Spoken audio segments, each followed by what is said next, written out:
All right, hello there, everybody. So, as promised, these are the notes for your line conventions. Now, before we get started with the actual notes, one thing that I do want to point out is I want to point out the setup of your engineering notebook for when you do take notes. Now, there's a couple of handouts that I gave you guys here in the classroom, and so you're going to glue them into your engineering notebook as follows. Okay, so down here is going to be the bell curve. Down over here, if I have that right. That way, there we go. Right here is going to be the circular one, and then right up here is going to be we'll call it the nail. Okay. So again, I need you guys to set that up in that way. Make sure that you label your title. All right. And then next to that, there are two other handouts that I gave you guys that we're not going to write on, but they're there for your reference as well. These two right here.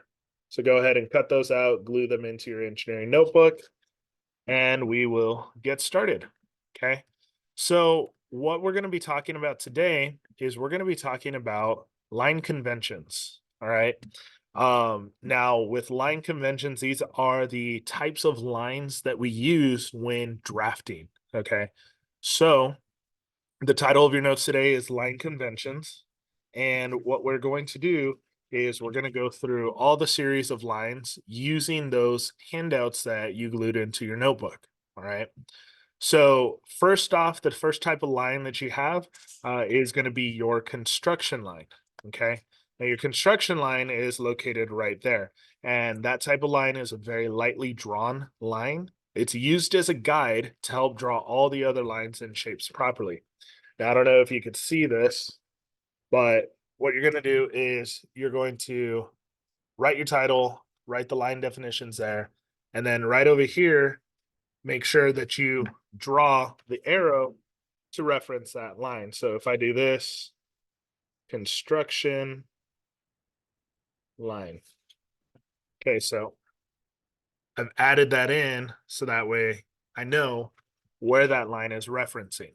Okay.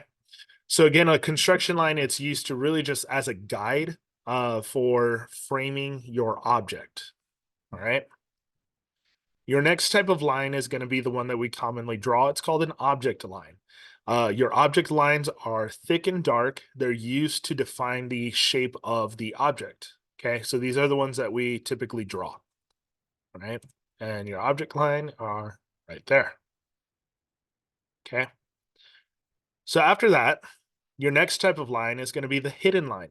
Okay, the hidden line is one that could cause a little bit of confusion, hopefully not too much, but your hidden line is used to show interior detail that is not visible from the outside of your part. So, case in point, your hidden line, if we were to take, for example, this solid metal block, okay, um, if I was to break this apart, you would see that on the inside, there's actually a cavity. What we call a cavity, it's basically the indentation of some sort of shape on the inside. Okay. So since I am not able to see that shape from either side of this object, I would draw that in as a hidden line. Now, do you necessarily have to have something on the inside of an object for a hidden line? Well, not necessarily. Case in point, if I split this in half and only showed you the backside, could you see the shape? No, not until I flip it to where you could see that. Okay. So if I was drawing this side right here, I would draw the other shape as a hidden line. All right. Okay. So your next type of line is going to be a center line. All right. Now, a center line, hopefully you could see my mouse on this. A center line is going to be the line that goes right through these two holes on the right and the left of the bell shape. Okay. The center lines are lines that define the center of arcs, circles, or symmetrical parts. They are half as thick as an object line. Okay. So your center lines, one thing to note is if you look right here, your center line hangs over the object line of that drawing. Okay. They look very similar to a hidden line because they are drawn as a dashed line. But the difference is one, they're in the center of an object, and two, they hang over on the top, bottom, left, or right, depending on wherever it is. There's another example of a center line, and it deals with the circle right here in the middle. Okay. The circle shows a plus sign right through it. That's going to be a center line as well. Since it is a circle, it does show your horizontal axis as well as your vertical axis. All right. So you have center line, center line. Okay, next one that we have is going to be a section line. Now, these lines are used to define where there's material after a part is cut. All right. Easiest way to think of this again is let's go back to this little silver box that I have here. Okay. By the way, this is a plastic injection mold. Okay. So with that little hole right there, if I was to inject liquid plastic, it would mold to whatever's on the inside. So again, we have, if I split this in half, I have this object right here. It's the casing of a screwdriver. Okay. Now, what a section line is if you look at this side of it, the section line is the solid material. Okay, the solid material that is represented by those dashed line, or sorry, the diagonal lines on this object. All right. So that is the section lines. Okay. All right. Now your short break line is easily explained as kind of it goes in cahoots with a section line. Okay. Your short break line, if you think of, let's say, a jelly donut, all right, you don't know what kind of jelly is on the inside of the donut. So if you take a bite, then you'll be able to see, all right, what's on the inside of the donut. The bite marks on the donut are the short break line. Okay, so it's the freehand drawn line that shows where the part is broken to reveal the detail behind the part or to shorten a long continuous part. All right, so that's a short break line, and it is represented by that line right there. So your next type of line is one that we use very often. It's a dimension line. Now, the difference between a dimension line and an extension line is very simple. A dimension line has the number or the dimension on the line itself. Okay, so if you take a look at this object right there, that is your dimension line. Okay, the lines that go vertical on the left and the right hand side of that line, those are extension lines, and we'll get to that one here in a short bit. But again, your dimension lines are lines that are used to show distance. Okay. Arrows are drawn on the ends to show where the dimension line starts and where the dimension line stops. And then the actual distance is usually located in the middle of this line to let you know the distance being communicated.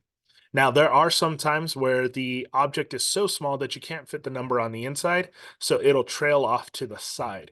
The thing that you need to take in count or into consideration, excuse me, is which direction the arrows are pointing. Okay, so the arrows will always point to the start and stop of your dimension line. All right, now extension lines, like I said, they go in tangent with your dimension lines, but they are the literal lines just to show the start and the stop point of that dimension. All right, they're used with dimension lines to properly dimension an object. And then the line, if you notice, is 1/16th of an inch away from the part as to not get confused with object lines. So you're never going to draw an extension line on the actual object itself. Okay. You're only going to draw the extension line 1/16th away, just a little bit off of the object. Right. So there are your extension lines. And again, these are the two lines that frame your dimensions. All right, so the next one that we have is a long break line. If you take careful notice on this drawing right here, you'll see that the top part or the first part of this object shows 1.25 inches. And then the second dimension shows 12 inches. Well, if you have a good sense of proportion, you'll notice that those two don't really match up. All right. A long break line is used to shorten long objects that do not change in detail. So if I was to look right here, okay, that is what we call the long break lines. All right. Those are objects, or sorry, lines that are used to cut away a part of an object that is exactly the same as the start and the stop. All right.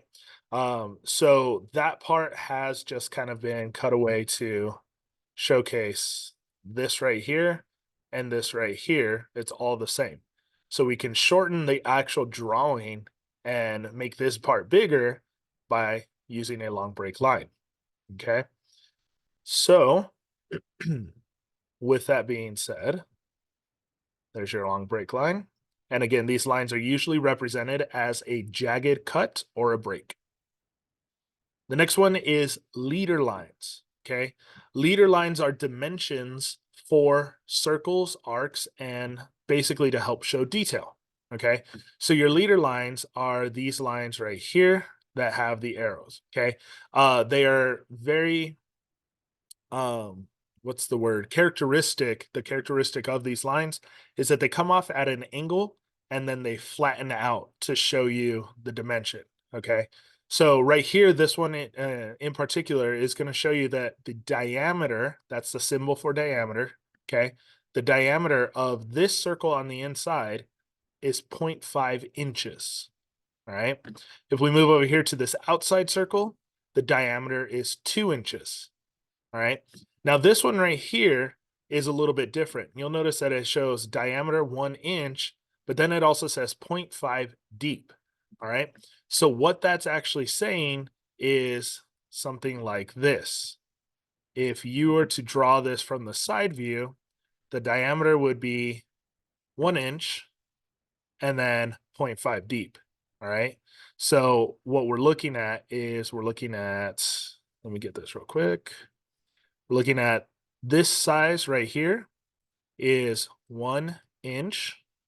And then this size right there, okay, is going to be 0.5 deep. All right.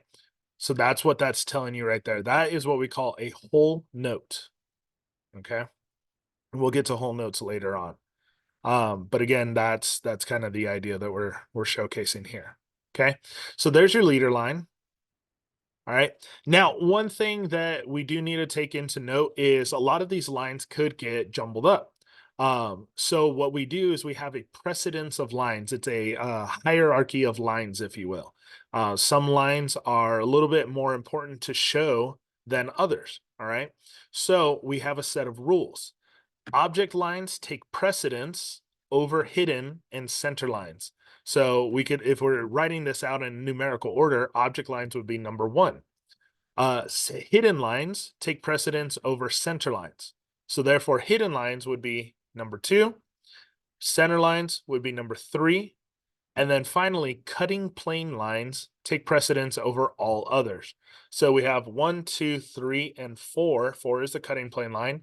And then all the other lines pretty much go in, are drawn normally. Okay.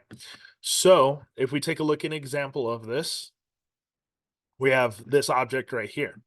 Now, if you take a look, we have this circle that from the top view is very roughly drawn right here.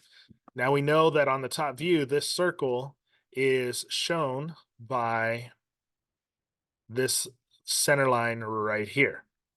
All right. That center line is this center line right here. Okay. So that is relating to that circle. Now, the sides of this circle, because we all know that a cylinder on its side looks like a rectangle. Okay. So the sides right here are actually going to be represented by these two lines right here.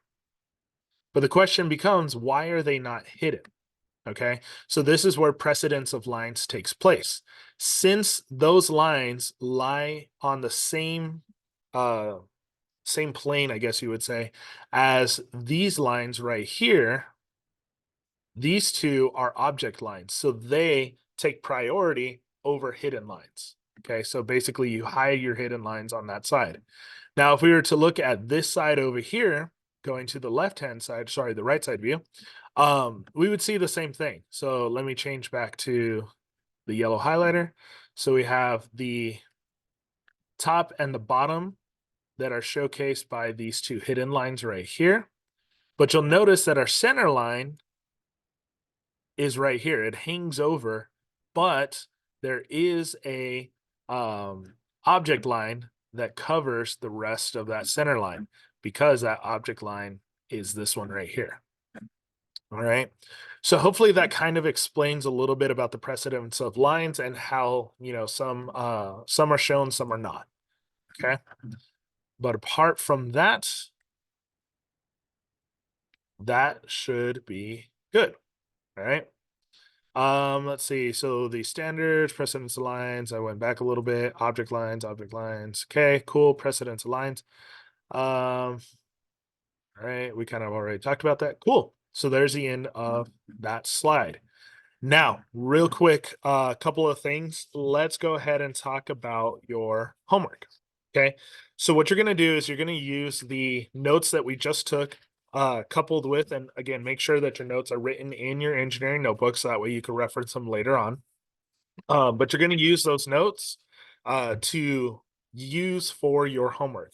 Now, there's two handouts for your homework. Now, this one right here, it's called the Alphabet Alliance poster.